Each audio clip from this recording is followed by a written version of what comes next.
Look at me. What? I got my headphones. I'm ready to go for this You are? this video.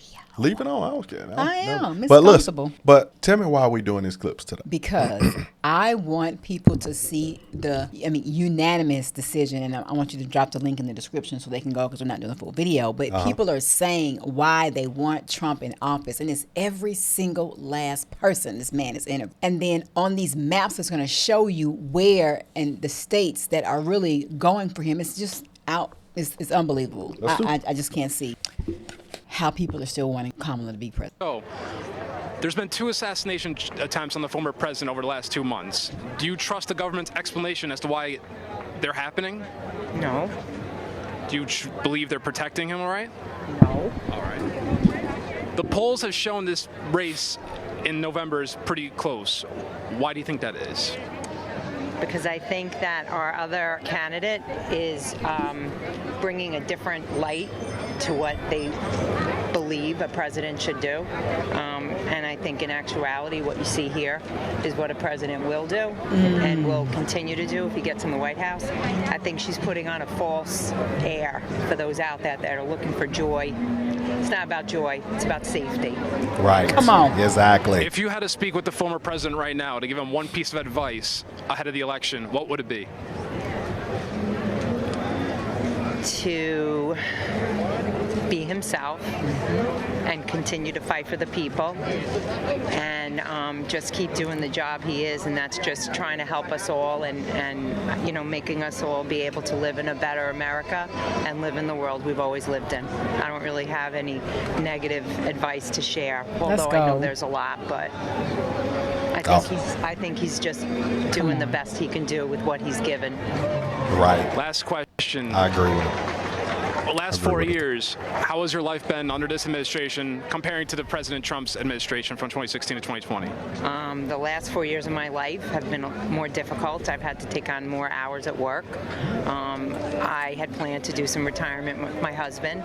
He's a former NYPD police officer, and we need that extra income to kind of help our kids along and, you know, get them into hopefully a better adulthood life that they so deserve. And in 2020, it was a different feeling, and it's been rough. So I'm hoping that we get 2024 back to an America that was in 2020. Right, exactly. Thank you so much, Teresa. What's your last name? I'm writing it down. And I'm an MSK. Oh, there we go. I'm on my lunch break. Awesome. Okay. Let's go on the lunch I've been break. waiting for this lunch break like there's no idea, and I'm getting off at 5 and I'm coming back. Let's go. Vice President Harris can't answer this question, but I want you to answer it. Were you better off economically when President Trump was in office compared to the Biden administration? 1,000%. What she has done and he has done to this country is a disgrace. Yeah, and I now agree. they're coming after him for communism, and they shot him, and they shot at him twice. When it's all. It starts Mayorkas. Where's he been? Where's he been for the last 10 days? Right. With Trump was the best. I hate to say, he's one of the best presidents we ever had. Yeah, I agree. The people. I agree. don't care what you say. Yeah. He's for the people. I agree. So Harris and Biden take that to the bank. Right. You spoke about the assassination attempts. There's been 2 over the last 2 months. Are you concerned there might be a third one ahead of the election? Trump is a man of man. I believe God is behind him. Yes. And yes, I do worry I agree. about a third attempt. I wouldn't mind if they had the Pope mobile, and I would respect him for that because there's already 2 attempts on his life. We need him in the White House. That's right. Do you trust the government's explanation as to why these are occurring, and do you trust the security detail? Do you think they're giving them the proper resources? Maybe starting today they will, but no, they haven't given him the proper resources. That's right. At all. You know what? There's fear. These Democrats don't want to see him win. That's the bottom line. And they're afraid because you know what? A lot of things are going to come up. And he is a man of men. And that's why I'm here today. Man of men. Let's go. Another question. Do you have any children, grandchildren? Both? Awesome. So, 5 grandchildren, I worry about them. And my children are teachers, thank God, but I do worry about them. Now, your children, is it tough for them finding apartments, houses, living over the last few years? For me, myself, my car insurance went up $195 a month. Yeah, my tax that's how went my up dad was $1,000 a saying. month. This is in New York, okay? And then my wife went for an appointment for her eyes. You know what they told her? $100 copay. How are we going to do this. When migrants, come in the right way. Right. I have no problem with that. I have nothing against migrants, but come in the right way. Yeah. Venezuela is about 40% crime now because it used to be 90. They're all here. They're all here. Are we that stupid? What don't they see? Because Democrats are about power and money. I'm sorry. Trump lost a lot of money by becoming the president of the United States. Yeah. He didn't need this job. He took it on. And that's why I'm here to support him. Let's go. Awesome. Yes, Thank you so for much. sure. So Vice President Harris says she understands the difficulty of the middle-class people. What is your response to that? Absolutely not. She does not. She's been in office. She has done nothing for the people. I hope and pray Trump gets in so the economy can go back to the way it was. Right. Or Were you close better enough. off financially 4 years ago compared to when the Biden administration is in office? 100%. When I used to fill up my gas tank for my car, it was maybe $55. Now it's $100, and I use Super. If you could speak to the former president right now and give him one piece of advice ahead of the election, what would it be? Oh boy. Got that New York voice Quit. for real.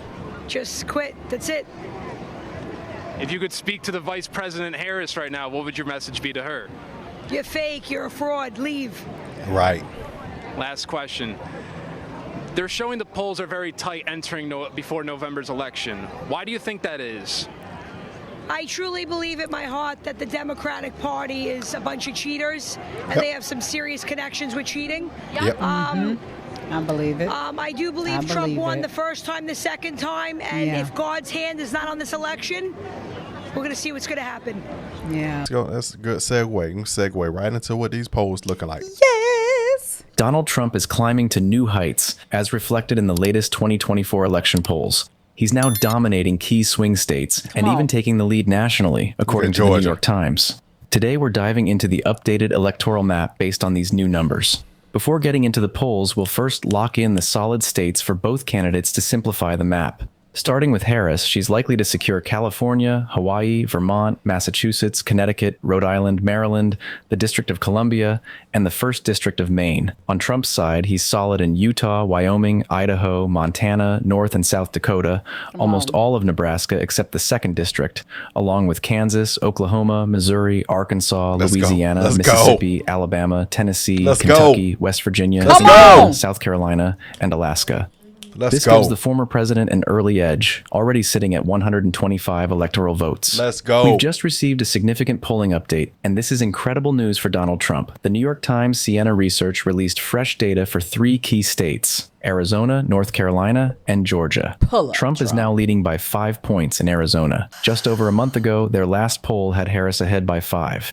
That's a massive 10-point swing in Trump's favor in a short time. Come on. I don't believe Arizona shifted this dramatically. Instead, I think the initial poll showing Harris up by 5 was off, and now we're seeing the corrected numbers. Let's go. In polling terms, Trump's current lead of +5 in a state he's expected to win by around 3 or 4 points is a solid indicator. Let's go. And remember, this is coming from a liberal pollster. In North Carolina, Trump holds a 2-point lead. A month ago, Harris was up by 2, so that's a 4-point improvement for Trump. As for Georgia, Trump maintains a solid 4-point advantage, which matches his lead from the previous poll. This data, collected from September 17th to the 21st, shows Trump leading in 3 major swing states: Arizona by 5, Georgia by 4, and North Carolina by 2. These shifts in his favor are noteworthy, especially in states that usually don't swing this heavily for him in polling. It's now likely that Harris might adjust her strategy, shifting more attention from Arizona and Nevada to focus on Georgia and North Carolina. While I don't think they've fully written off Arizona, it does seem Trump is tilting toward a victory there.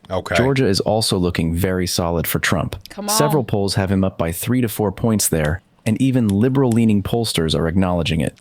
In North Carolina, a state Trump won in both 2016 and 2020, his performance is expected to remain strong. Based on the numbers we're seeing, he's outperforming his 2020 results across the board, and the gap isn't even close. North Carolina, which he won by 1.5 points in 2020 and by 3 points in 2016, looks likely to stay in Trump's column. Emerson polling is now indicating that Trump holds a solid advantage in most swing states. In Georgia, for instance, Emerson reports Trump leading by 3 points. At this moment, he's the clear favorite there. It's quite apparent. In Arizona, Trump holds a slim lead as well, up by 1 point according to Emerson. While that margin is narrow and within the margin of error, when you consider all the other Arizona polls, voter registration data, and insights from the Harris campaign, it's clear that Trump is trending in the right direction in both Georgia and Arizona. Wisconsin and Pennsylvania, on the other hand, are shaping up to be tight races. But Trump currently has a lean 1-point lead in Wisconsin. This is encouraging news for Trump, especially considering that he tends to outperform polls in Wisconsin. This time around, he might only need to beat the polling by less than a point, depending on what the Real Clear Politics average indicates.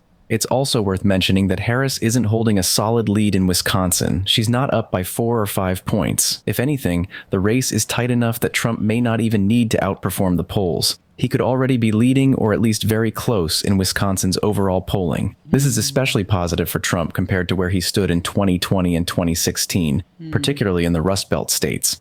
Additionally, Trump is ahead in Pennsylvania by 1 point, another crucial battleground. If we take Pennsylvania, Arizona, and Georgia together, 3 key states where Trump is gaining momentum, it's a solid sign of strength for his campaign. Recently, there was an outlier poll from Pennsylvania showing Harris up by 4 or 5 points, but that doesn't quite match up with the trends we're seeing elsewhere, especially in Wisconsin.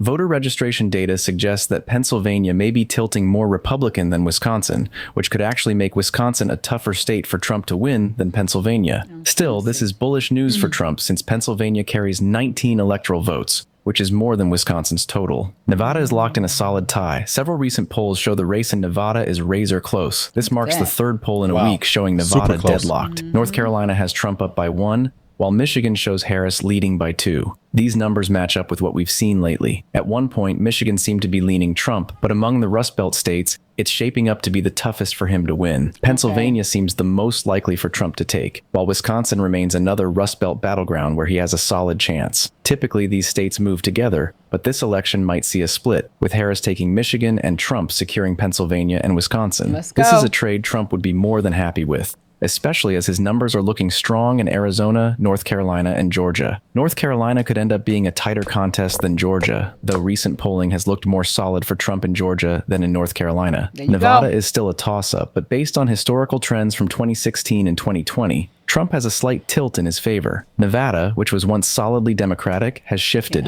and Trump's campaign has successfully tapped into local issues like the no tax on tips stance, a policy Kamala Harris later echoed at a rally in Nevada. This moment could stand out as a turning point in the state. In summary, Georgia is looking stronger for Trump by the day as 2016 and 2020. North Carolina slightly tilts Trump's way, while Michigan leans toward Harris. Let's get back to the map and look at some of the states that Harris or Trump are likely to win by a margin of 7 to 15 points. Keep in mind, a solid state is one that will go to either candidate by 15 points or more. Kamala Harris will still carry Washington and Oregon, but it won't be by the nearly 20-point leads Joe Biden had back in 2020. These states will likely swing closer to a 10 to 15-point margin.